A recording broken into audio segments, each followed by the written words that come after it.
¿Cómo están, parceros amantes del cine? No es amantes del cine, es amantes de las series, güey. ¿Cómo están, parceros amantes de las series? Bienvenidos a este séptimo video de nuestra miniserie. Anteriormente hablábamos de la prehistoria del cine. Sucedió mucho antes de las primeras filmaciones. Cosas que pasaron gracias a Grecia en el teatro, a China con las sombras chinescas y las cuevas de Altamira en España. Después vimos que la verdadera historia del cine comenzó en el siglo XIX, cuando llegó el fusil fotográfico, la cronofotografía, el kinetoscopio y el cinematógrafo.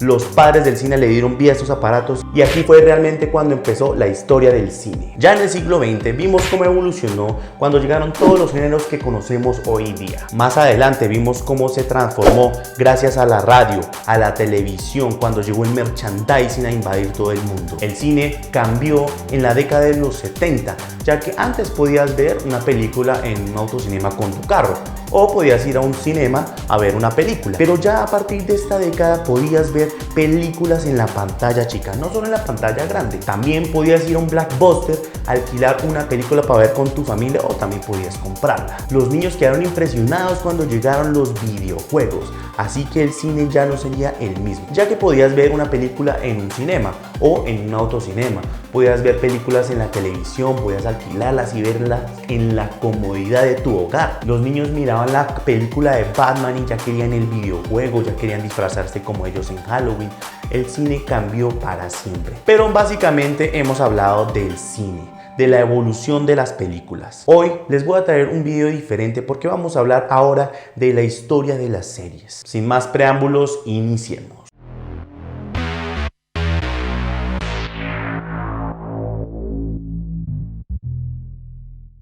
Antes de hablar de las mejores series del siglo pasado, tocaremos el tema del cine serial o el serial cinematográfico. Antiguamente de que existiera la televisión, podíamos ver largometrajes en un teatro, pero sus historias terminaron una vez acabado el film.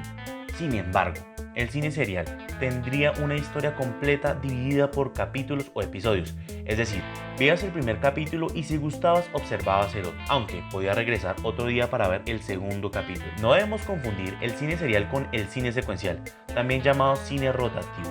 En un cinema pagabas por ver varias películas, aunque no supieras cuál seguía. En pocas palabras, comprabas tu boleto en el teatro y una vez acabada la película continuaba otra totalmente diferente y no tenía nada que ver con la anterior.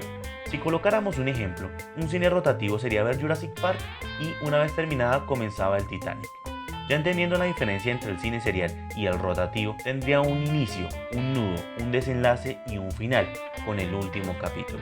El presupuesto para estas producciones seriales no sería como el de los largometrajes.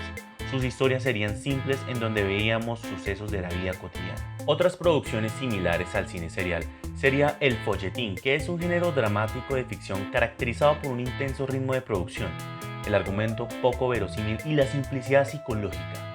Los finales casi siempre serían tristes o trágicos. Hoy día se ve más este género en el teatro. La primer serie serial fue What Happened to Mary de 1907. Otro muy prestigioso fue Los vampiros de 1915, creado en Francia, pero su trayectoria de éxito sería en los Estados Unidos. Otras importantes fue Los peligros de Pauline, Las hazañas de Elaine y Los riesgos de Helen, con 119 episodios. Sin embargo, parece haber series más antiguas, pero como les dije en alguna ocasión, las guerras acabaron ciudades enteras y muchas películas del cine mudo, y las primeras seriales del cine se perdieron con estos holocaustos. Para 1928 llegarían Los Tres Chiflados.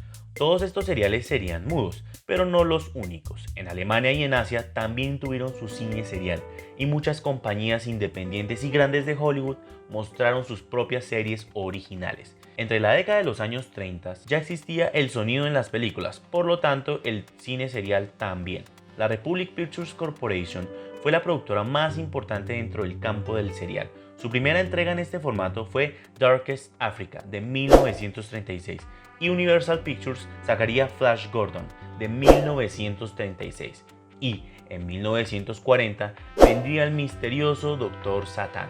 Al siguiente año se estrenaría una de las primeras series de superhéroes, Las aventuras del Capitán Marvel. Y ustedes dirán, ¿cómo así Capitán Marvel antes era hombre? Resulta que Capitán Marvel fue primero creado en DC Comics. pero por diferentes motivos y luchas con abogados en los juzgados, Marvel Comics ganaría la batalla y se quedaría con el nombre de Capitán Marvel, ya que en el año 2019 sacaría una película Capitán Marvel protagonizada por una mujer. Por lo tanto, DC Comics también volvería a sacar su antiguo Capitán Marvel con la película de Shazam. Pero bueno, eso es otro cuento. Volviendo al tema, también hubo otra serie de superhéroes que fue un hit en los años 40 y fue nada más y nada menos que la de Superman de 1948. En los años 50 hubo una de las últimas seriales y fue El Rey del Carnaval de 1955. El cine serial tendría un final feliz, ya que la televisión tuvo una evolución y empezó a ser un gran centro de entretenimiento. Y es momento ahora de hablar de las series de televisión, no sin antes mencionar la televisora, como le decían en aquellos años. El escocés John Logie Baird fue el creador de la televisión electromagnética. Utilizó dos discos, un emisor y un receptor, separados por 2 milímetros en un mismo eje para que su giro fuera síncrono. Esta fue la prehistoria de la televisión. La primera transmisión fue en su casa en 1927 y más adelante, en la siguiente década, se efectuaron las primeras transmisiones de la BBC, la TF1 en Francia y la NBC. En los años 30 dio al mundo la primera demostración pública de un sistema de televisión utilizando un tubo de rayos catódicos para transmisión y recepción. El primer servicio mundial de televisión electromagnéticamente escaneada comenzó en Berlín en 1935 con los Juegos Olímpicos y las emisiones con programación se iniciaron en Inglaterra en 1936. Al otro lado del continente, Estados Unidos inauguró la Exposición Universal de Nueva York.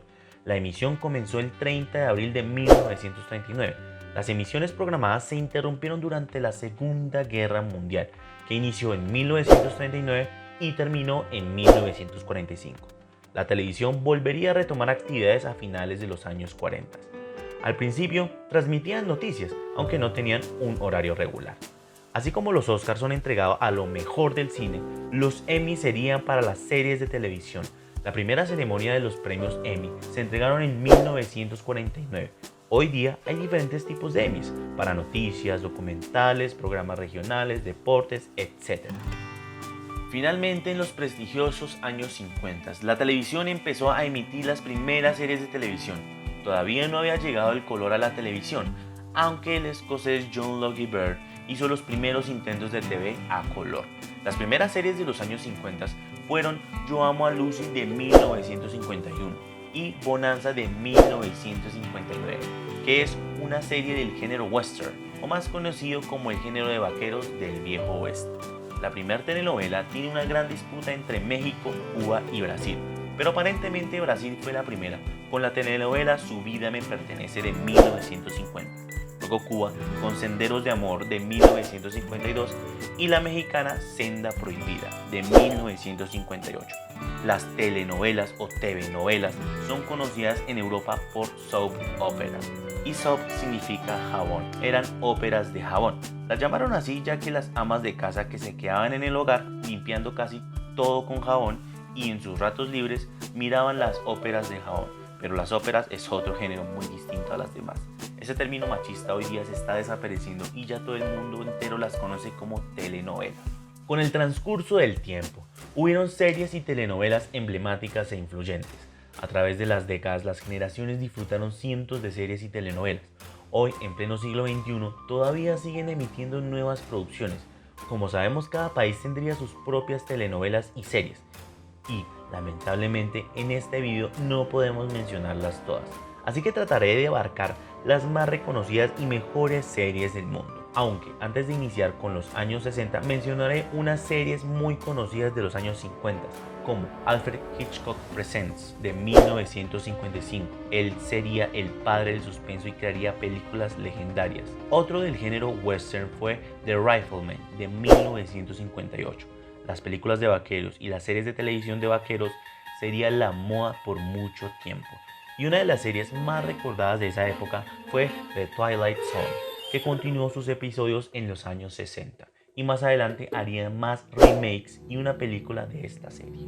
En la desenfrenada época de los años 60 nos trajeron series muy recordadas tales como The Dick Van Dyke Show de 1961, una serie de humor que tenía el característico toque de risas enlatadas. ¿Qué son las risas enlatadas?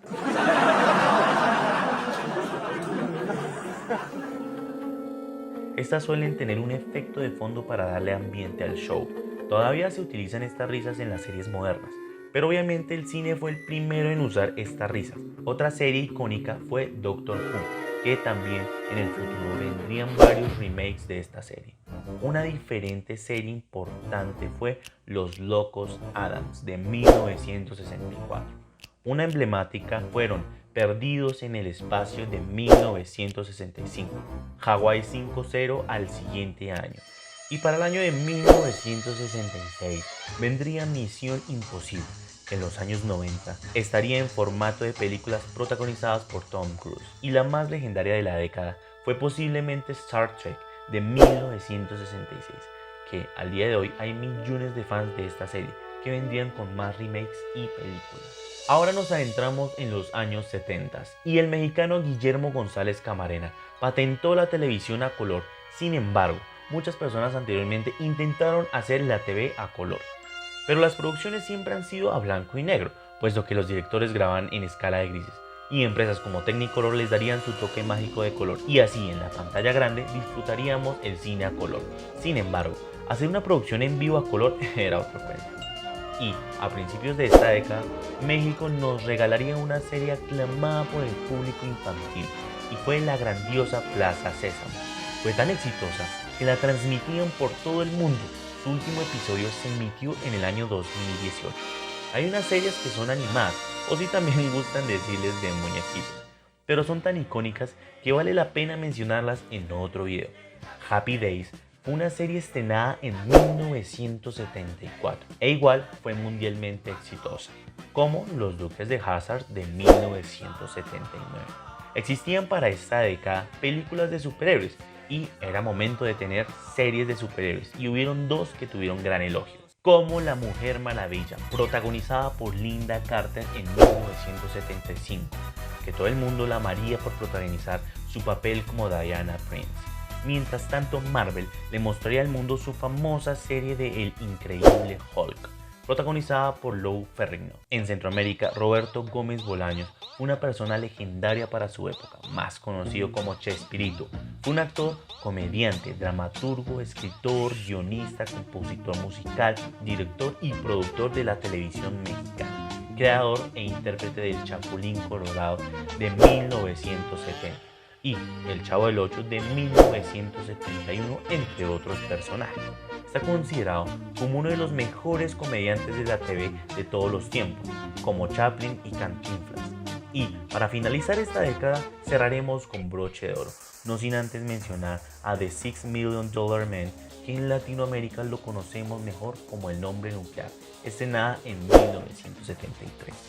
En los memorables años 80 llegaría la serie de comedia Police Squad de 1982, Miami Vice de 1984, El Resuelve Todo, MacGyver de 1985 y El Encantador Extraterrestre, Alf, de 1986. Otra serie que no podemos olvidar fue Guardianes de la Bahía de 1989. Y para ese mismo año, Estados Unidos nos enamorará con una de las familias más queridas por todo el planeta, con Los Simpson, aunque su mayor éxito sería en los años 90. Debutó primero en Estados Unidos y fue una serie que llegó a cada rincón del mundo. Como ustedes bien sabrán, Japón nuevamente no se quedaría atrás y nos brindó uno de los mejores animes de toda la Tierra, cuando sacó Dragon Ball de 1986, con el icónico personaje Goku, que nos daría aventuras de combates con un toque de humor. Y finalizamos con los modernos años 90, con una serie llamada La Ley y el Orden de 1990, un drama policial que no podrían dejar de ver sus fanáticos. Inglaterra nos enseñaría su humor característico con la serie de Mr. Bean de 1990. Los Expedientes X de 1993, una serie estadounidense televisiva aclamada por la crítica e inolvidable para sus televidentes, con su famoso tema original. Otra serie televisiva que marcó una generación fue la del famoso príncipe que viaja al lujoso Bel Air, apodado el Príncipe del Rap, o El Príncipe de Bel Air, con su protagonista principal Will Smith, que debutaría en la pantalla chica a la grande. Por otro lado, un artista que igualmente debutó de la televisión al cine fue Jennifer Aniston, en la inolvidable serie Friends de 1994.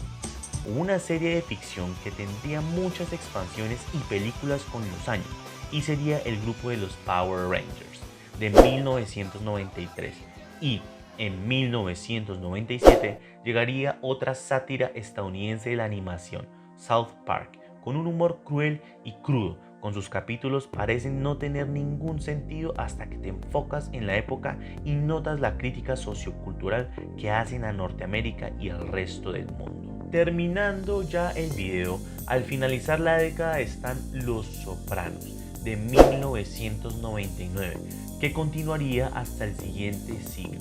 Y otra serie muy famosa de Matt Groening fue Futurama. Tuvo un gran impacto en la audiencia, sin embargo, no fue tan emblemática como Los Simpson. Pero ¿qué sería de un anime exitoso sin su secuela? Akira Toriyama nos sorprendería con una mejor serie secuela del mundo. Y me imagino de qué serie les estoy hablando. Obviamente Dragon Ball Z de 1996, con más de 200 capítulos. Fue un hit que pegó por todos lados. Goku ahora sería tan icónico como Mario Bros y Mickey Mouse. Esta serie tendría varias expansiones y películas que estarían en la pantalla grande. La mercadotecnia de este anime sería imparable. No habría persona en la tierra que no lo conociera. Amantes de las series, hemos llegado al final de este video, no sin antes decirles que denle like si les ha gustado y obviamente no olviden suscribirse. Pero para que otras personas también puedan aprender sobre la historia del cine y las series, compártanlo en sus redes sociales. Todos merecemos tener algo de conocimiento y es bueno que lo compartas porque así me apoyas. Ya estamos acercándonos al siglo XXI, no sin antes, vuelvo y repito, no podemos empezar el siglo XXI sin terminar el siglo XX. El próximo video va a ser totalmente diferente a todos los que les he traído. Voy a hablarles del cine en general. No les hablaré de transformaciones y revoluciones ni nada de ese tipo de cosas. Si estás aburrido en casa por la pandemia, te voy a recomendar las mejores películas del siglo XX. 100 años de cine. Vamos a irnos década tras década. Vamos a hablar de los mejores directores del cine, las películas más legendarias, las que fueron galardonadas, las que ganaron premios Oscar. Vamos a hablar de lo mejor de lo mejor. No siendo más, me despido. Bye.